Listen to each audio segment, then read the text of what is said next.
किसी शहर के रेलवे स्टेशन पर एक भिखारी रहता था।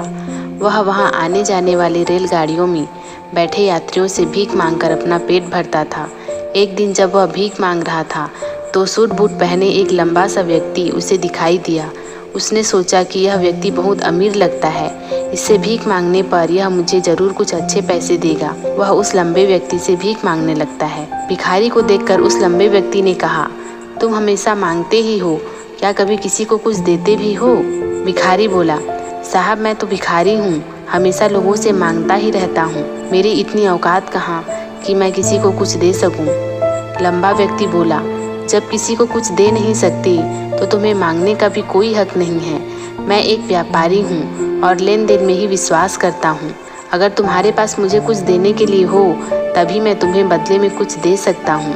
तभी वह स्टेशन आ गया जहाँ पर उस लंबे व्यक्ति को उतरना था। वह ट्रेन से उतरा और चला गया। इधर भिखारी उसकी कही गई बातों के बारे में सोचने लगा।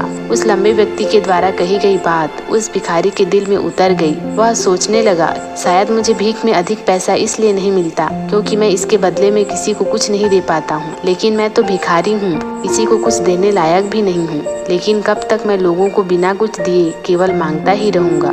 बहुत सोचने के बाद उस भिखारी ने निर्णय किया कि जो भी व्यक्ति उसे भीख देगा उसके बदले में वह भी उस व्यक्ति को कुछ जरूर देगा। लेकिन अब उसके दिमाग में यह प्रश्न चल रहा था कि वह खुद भिखारी है तो भीख के बदले में वह दूसरों को क्या दे सकता है। इस बात को सोचते हुए 2 दिन बीत गए, लेकिन उसे अपने प्रश्न का कोई उत्तर नहीं मिल रहा था। तीसरे दिन जब वह स्टेशन के पास बैठा हुआ था तभी उसकी नजर कुछ फूलों पर पड़ी जो स्टेशन के आसपास के पौधों पर खिल रहे थे। उसने सोचा, क्यों न मैं लोगों को भीख के बदले कुछ फूल दे दिया करूं। उसको अपना यह विचार अच्छा लगा और उसने वहां से कुछ फूल तोड़ लिए। अब वह ट्रेन में भीख मांगने पहुंचा। अब जब भी कोई उसे भीख देता तो उसके बदले में वह भीख देने वाले को कुछ फूल दे देता।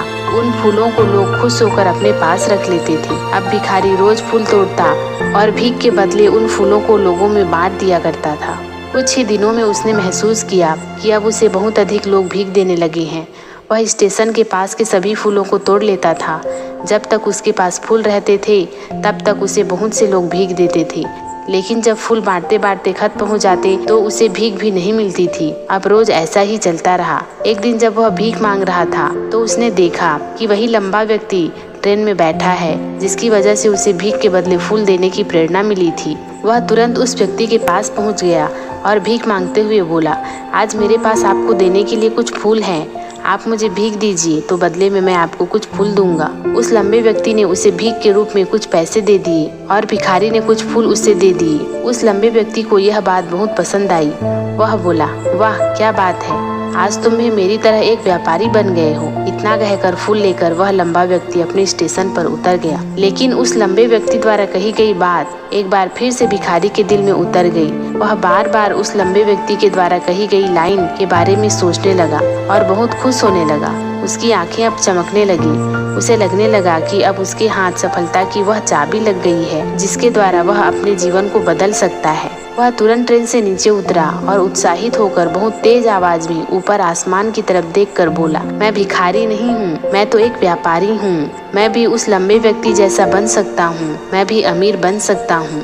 लोगों ने उसे देखा तो सोचा कि शायद यह भिखारी पागल हो गया है और अगले दिन से वह भिखारी उस स्टेशन पर फिर कभी नहीं दिखा। लेकिन 6 महीने बाद उसी स्टेशन पर 2 व्यक्ति सूट बूट पहने हुए यात्रा कर रहे थे। दोनों ने एक दूसरे को देखा तो उनमें से एक ने दूसरे से हाथ मिलाया और कहा, क्या आपने मुझे पहचाना?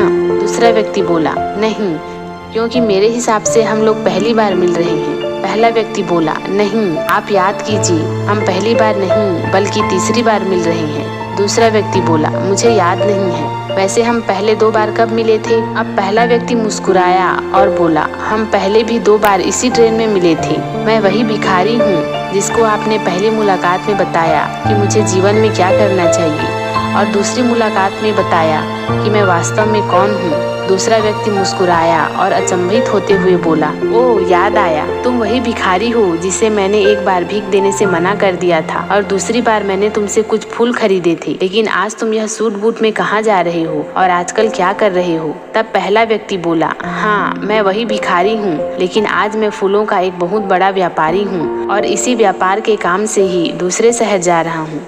कुछ देर रुकने के बाद वह फिर बोला, आपने मुझे पहली मुलाकात में प्रकृति का वह नियम बताया था जिसके अनुसार हमें तभी कुछ मिल सकता है जब हम कुछ देते हैं। लेन देन का यह नियम वास्तव में काम करता है। मैंने यह बहुत अच्छी तरह महसूस किया है, लेकिन मैं खुद को हमेशा भिखारी ही समझता रहा। इससे ऊपर उठकर मैंने कभी सोचा ही नहीं। और जब आपसे मेरी दूसरी मुलाकात हुई तब आपने मुझे बताया कि मैं एक व्यापारी बन चुका हूँ। अब मैं समझ चुका था कि मैं वास्तव में एक भिखारी नहीं बल्कि व्यापारी बन चुका हूँ। मैंने समझ लिया था कि लोग मुझे इतनी भीख क्यों दे रहे हैं, क्योंकि वह मुझे भीख नहीं दे रहे थे बल्कि उन फूलों का मूल्य चुका रहे थे। सभी लोग मेरे फूल खरीद रहे थे क्योंकि इससे सस्ते फूल उन्हें कहाँ मिलते। मैं लोगों की नज़रों में एक छोटा व्यापारी था, लेकिन मैं अपनी नज़रों में एक भिखारी ही था।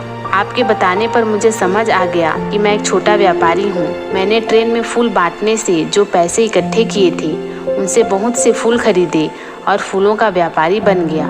यहाँ के लोगों को फूल बहुत पसंद है और उनकी इसी पसंद ने मुझे आज फूलों का एक बहुत बड़ा व्यापारी बना दिया। दोनों व्यापारी अब खुश थे और स्टेशन आने पर साथ उतरे और अपने अपने व्यापार की बात करते हुए आगे बढ़ गए। इस कहानी से हमें बहुत कुछ सीखने को मिलता है। कहानी में लंबा व्यापारी गिव एंड टेक के रूल को बहुत अच्छी तरह जानता था। दुनिया के सभी बड़े व्यापारी इसी लाइफ रूल का यूज करके बड़े व्यापारी बन पाए हैं। इस फार्मूला को उसने भिखारी को भी बताया। भिखारी ने इस नेचर रूल को अपना लिया और इसका असर उसके जीवन में साफ दिखाई भी देने लगा। वह जान चुका था कि उसे क्या करना चाहिए, लेकिन अपनी छोटी सोच के कारण वह खुद को भिखारी मानता रहा। वह स्वयं को ही नहीं पहचान पाया, वह अपने आत्मसम्मान को नहीं जान पाया, जिसकी वजह से वह अपनी थिंकिंग भी नहीं बदल पाया। यह कहानी हमें बताती है कि हम यदि अपनी सोच बदल लें तो उससे कुछ भी हासिल किया जा सकता है। यदि हम खुद को छोटा समझते रहेंगे तो हम हमेशा छोटे ही बने रहेंगे। बड़ा बनने के लिए हमें अपने विचारों को बदलना होगा। हमें खुद के बारे में बड़ा सोचना होगा, तभी हम बड़े बन पाएंगे। कहानी में भी भिखारी खुद को भिखारी ही समझता रहा और भिखारी ही बना रहा, लेकिन जब उसे पता चला कि वह तो एक व्यापारी है तो उसने अपना विचार बदला। अपने बारे में विचार बदलने से उसका जीवन भी बदल गया। उस लंबे व्यक्ति ने तो केवल उसका आत्मसम्मान जगा दिया था और वह इसी कारण आज भिखारी से एक बहुत बड़ा व्यापारी बन गया था। उस लंबे व्यक्ति की बातों से उस भिखारी के जीवन में बहुत बड़ा बदलाव आया। वास्तव में उस भिखारी का सेल्फ रिस्पेक्ट जाग गया था और सेल्फ रिस्पेक्ट और कुछ नहीं बल्कि हमारी खुद के बारे में सोच होती है। आप भी प्रकृति के नियम रूल ऑफ लाइफ को सीखिए, अपने आत्मसम्मान को जागृत कीजिए, अपनी सोच को बदलिए और उसे बहुत बड़ा बनाइए।